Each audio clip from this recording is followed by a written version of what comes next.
जय हिंद दोस्तों, स्वागत है आप सभी का आपके अपने YouTube चैनल श्याम यूपीपी में। आशा करता हूँ आप सभी लोग अच्छे होंगे, स्वस्थ होंगे। घर पर रह करके आप अपने एग्जाम आरआरबी एनटीपीसी 2024 की मन लगा करके तैयारियां करने लगे, क्योंकि आपको पता चल चुका है कि आरआरबी एनटीपीसी की फॉर्म है वो नवंबर में भरना स्टार्ट हो जाएंगे।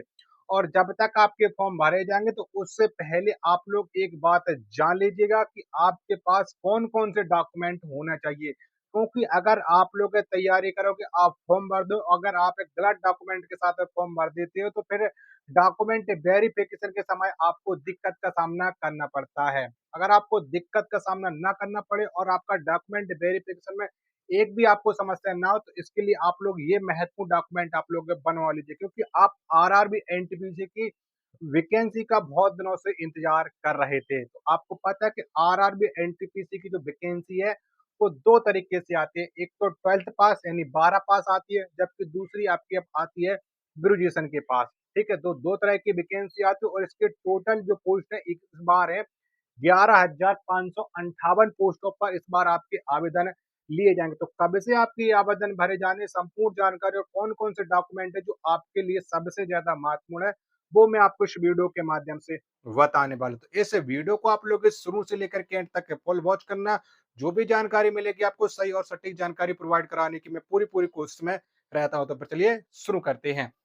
तो जैसा कि आप लोग जानते हो कि इस बार आपके जो फॉर्म दो डेट में भरे जाएंगे। पहले इन दो डेटों को आप लोग जान लीजिएगा। जो ग्रेजुएशन पास कर रखी है यानी बीए बीएससी जो पास है उनकी फॉर्म है वो 14 सितंबर 2024 से भरे जाएंगे। जो 12th पास है यानी जिनने 12 पास कर रखी है उनके फॉर्म है वो 21 सितंबर 2024 से भरे जाएंगे। टोटल फॉर्म कितने हैं? तो टोटल फॉर्म आपकी है 11,558। ठीक है, क्योंकि पहले आप बहुत सारे लोग बता रहे थे कि वैकेंसी आपको 19,000 आने वाले। ठीक है, अभी आप समझ लीजिए इस पर आपके ये फॉर्म भरे जाएंगे, लेकिन जब तक आपकी ये भर्ती फाइनल करियर पहुंचेगी तब तक इसके फॉर्म में बढ़ा दिए जाएंगे। ये बात आप लोग जान लीजिएगा।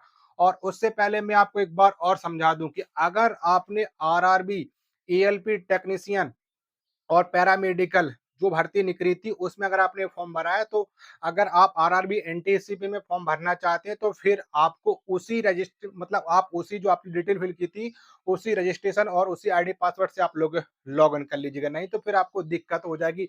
बार बार आपको रजिस्ट्रेशन नहीं करना है। ठीक है, ये बात आप लोग समझ जाइएगा। ठीक है, तो अब आपके लिए कौन कौन से महत्वपूर्ण डॉक्यूमेंट है वो आप लोग समझ लीजिएगा। सबसे पहले आपके पास होना चाहिए आधार कार्ड, क्योंकि बहुत सारे लोगों को आधार कार्ड नहीं होता। तो एक बार आपसे मैं बता रहा हूँ कि आप लोग जब भी फॉर्म भरना आप आधार कार्ड से फॉर्म भरना, क्योंकि देखो आरआरबी ने पहले बता दिया कि जब तक आप आधार से वेरीफाई नहीं करोगे आपको एग्जाम टाइम पर 100% दिक्कत होने वाली है। इसके अलावा आधार कार्ड, पहला आपके पास आधार कार्ड हो गया। दूसरा आपके पास होना चाहिए 12th की मार्कशीट है, 10th की मार्कशीट और आपके पास है ग्रेजुएशन की मार्कशीट। ठीक है, ग्रेजुएशन की मार्कशीट। ठीक है, इस शॉर्ट में लिख देते हैं ग्रेजुएशन की मार्कशीट। ये बात आप लोग समझ जाइएगा। ठीक है, और जब आप फॉर्म भरोगे तो वहां पर आपकी 10 का आपका कौन सी ईयर में आपने पास कर रखी और आपका रोल नंबर, आपका जो प्रमाण पत्र क्रमांक है वो आपका फिल किया जाएगा। उसके बाद आपके पास होना चाहिए फोटो। ठीक है, और फोटो होना चाहिए जिसका आपको बैकग्राउंड ब्लैक रखना है। ठीक है, बहुत सारे लोग इसी में तो गलत कर जाते हैं, क्योंकि वो रंग बिरंगा अपना बैकग्राउंड लगा देते हो फिर आपके फॉर्म में रिजेक्ट हो जाते हैं। क्योंकि आरआरबी एएलपी में बहुत सारे बच्चों के फॉर्म में रिजेक्ट करिएगा और बहुत से लोगों को बार बार मौका दिया गया था कि आप अभी भी आपके पास समय है, आप फिर से रीअपलोड कर दीजिएगा। तो फोटो आपके पास हो गए, उसके बाद आपको हस्ताक्षर।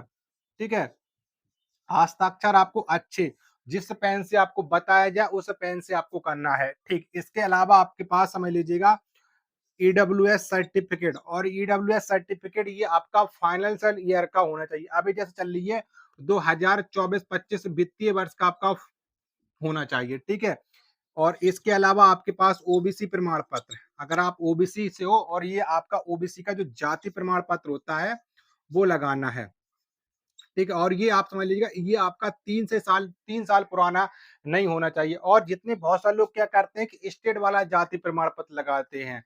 स्टेट वाली वैकेंसी में स्टेट वाला जाति प्रमाण पत्र लगेगा, जबकि सेंट्रल वाली वैकेंसी में आपका सेंट्रल वाला जाति प्रमाण पत्र लगेगा। ये बात आप लोग ध्यान रखो, क्योंकि आरआरबी एएलपी टेक्नीशियन और आरपीएफ कांस्टेबल और आरपीएफ एसआई में सबसे ज्यादा बच्चों ने यही गलती की, क्योंकि उन्होंने बहुत सारे बच्चों ने सेंट्रल का लगाया लेकिन बहुत सारे बच्चों ने स्टेट का लगा दिया, तो इसलिए उनको दिक्कत हो गई। तो अभी भी आपके पास पर्याप्त समय मौका है, अभी आप लोग इसे तैयार कर लीजिएगा, डॉक्यूमेंट बनवा लीजिएगा, ठीक है। 3 साल से पुराना नहीं होना चाहिए, ठीक है। 3 साल से ज्यादा पुराना नहीं होना चाहिए। देखो मैं लिख दे रहा हूँ, इसे भी आप इस बात को समझ जाइएगा, 3 साल से आपका ज्यादा पुराना नहीं होना चाहिए। और आपका जो ईडब्ल्यूएस प्रमाण पत्र है वो आपका फाइनेंशियल ईयर का होना चाहिए, ये बात आप लोग समझ लीजिएगा। 7वें नंबर पर आपका जाता है एससी एसटी का जो जाति प्रमाण पत्र है, ये भी आपका सेंट्रल वाला होना चाहिए, ठीक है। ये बात आप लोग समझ लीजिएगा, ठीक है। और जो भी डिटेल आप फिल करना, ये थोड़ा ध्यान पूर्वक फिल करना, ठीक है, अन्यथा फिर आपको दिक्कत हो जाएगी। जो ग्रेजुएशन से फिल करे उन्हें ग्रेजुएशन की मार्कशीट लेकर के जानी है, जो आपके इंटर से फिल करे वो उनको हाई स्कूल और इंटर की मार्कशीट लेकर के जानी, ये बात आप लोग जान लीजिएगा। 8वें नंबर पर आपकी आ जाती है बैंक डिटेल, क्योंकि है बैंक खाता, ये बात आप लोग जान लीजिए, क्योंकि आपको पता है कि रेलवे आपकी जितनी भी फीस लेती है उसकी आपको आधी रिटर्न कर देती है। अगर आप किसी अकाउंट में ले, क्योंकि बहुत सारे लोग हैं फीस है वो रोजगार केंद्र से भरवाते हैं, तो उसके वो अपने अकाउंट से फीस काट देता है। अगर आप अपना अकाउंट लेकर के नहीं जाओगे तो वो अपने अकाउंट लगा देगा, और उसके अकाउंट में अगर आप एग्जाम देखो तभी आपके पास पैसे वापस आते हैं। तो इस बात का आप लोग ध्यान रखना, समय रहते आप इन सारी चीजों को बनवा लीजिएगा, सेंट्रल वाली जो आपके पास हो वो बनवा लीजिएगा। और इसके अलावा अगर आपके पास और भी कोई भी दिक्कत है तो आप कमेंट बॉक्स में कमेंट करके हमसे पूछ सकते हैं, ठीक है।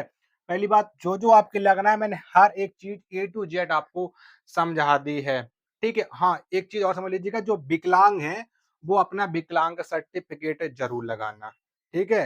यानी जिसे हम फिजिकल हैंडीकैप बोलते हैं, वो अपना सर्टिफिकेट जरूर लगा के देना। इसमें ना तो आपको हाइट है, ना आपका वेट, ना आपका चेस्ट है, कुछ नहीं होने वाला है, क्योंकि ये अच्छी खासी पोस्ट है। ये बात आप लोग समझ जाइएगा। सिलेबस के ऊपर आप कमेंट करोगे तो सिलेबस के ऊपर वीडियो बना दूंगा। और क्योंकि जब आपका 14 तारीख से आपके फॉर्म भर जाएंगे तो उसी दिन आपका नोटिफिकेशन आ जाएगा, तो और मैं आपके साथ हर एक जानकारी शेयर कर दूंगा। आशा करते हो कि आपको ये जानकारी जरूर पसंद आई होगी।